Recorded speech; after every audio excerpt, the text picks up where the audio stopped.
Sa araw ng pagpapakasal ko, biglang sinabi ng ama ko, hindi ikaw ang anak na pinag-aralan ko. May itinago sa'yo ang nanay mo. Ang lihim na sumira sa aming pamilya di. Ang pangalan ko ay Alfea Ramirez.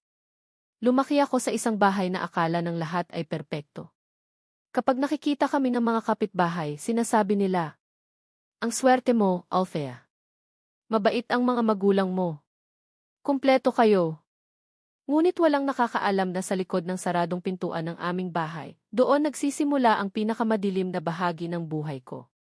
Ang tatay ko, si Rolando, ay isang respetadong negosyante. Sa labas, siya ang tipo ng taong tinatawag na mabait at mapagbigay. Pero sa loob ng bahay, ibang tao siya. Walang kwenta ang mga luha mo, Alfea, malamig niyang sabi tuwing umiiyak ako. Sa mundong ito, mahina lang ang mga taong madaling masaktan. Ang nanay ko naman, si Maribel, ay laging tahimik. Kapag sinisigawan ako ni tatay, nakatingin lang siya sa sahig. Mama, bakit hindi mo ako ipinagtatanggol? Tanong ko noon habang nanginginig ang boses ko. Umiti siya ng pilit.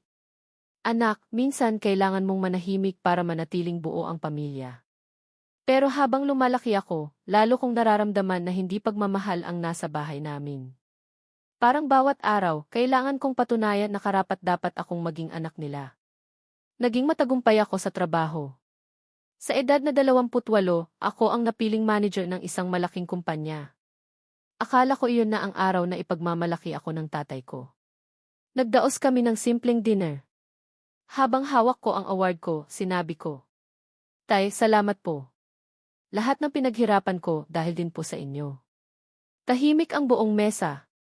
Akala ko yayakap siya. Pero biglang tumawa si tatay.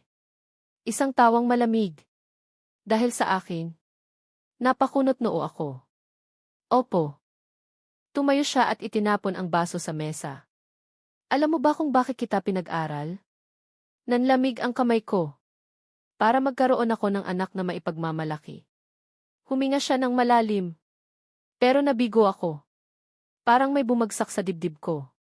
Tay, ano pong ibig sabihin niyo? Lumapit siya sa akin. At ang sumunod niyang sinabi ang tuluyang sumira sa mundo ko. Hindi ikaw ang anak na pinaglaban ko noon.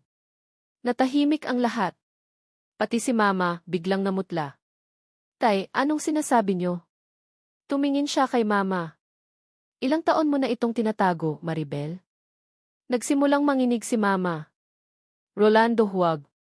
Huwag ano? Panahon nang malaman niya. Napaatras ako.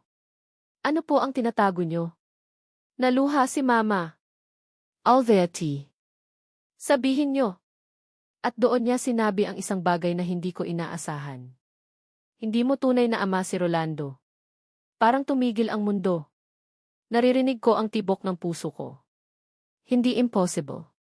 Lumapit si Mama at umiiyak na hinawakan ang kamay ko. Anak, gusto kitang protektahan. Protektahan? Sa kasinungalingan. Napayo ko siya.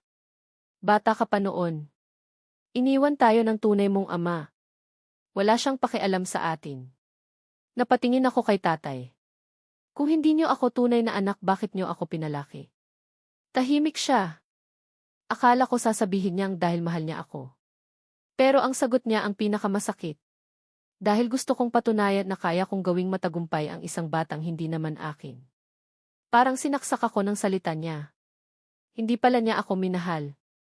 Ginawa niya lang akong proyekto. Isang bagay na kailangan niyang ipagmalaki. Kinabukasan, umalis ako sa bahay. Akala ko tapos na. Pero makalipas ang isang linggo, nakatanggap ako ng tawag mula sa ospital. Si tatay ay naaksidente. Ayokong pumunta. Sinabi ko sa sarili ko. Hindi niya ako pamilya. Pero may parte sa akin na hindi kayang iwan siya. Pagdating ko sa ospital, nakita ko siyang mahina. Walang yabang. Walang galit. Isang matandang lalaki na lang. Alveati. Hindi ako sumagot. Huminga siya ng mabigat. Galit ka ba sa akin?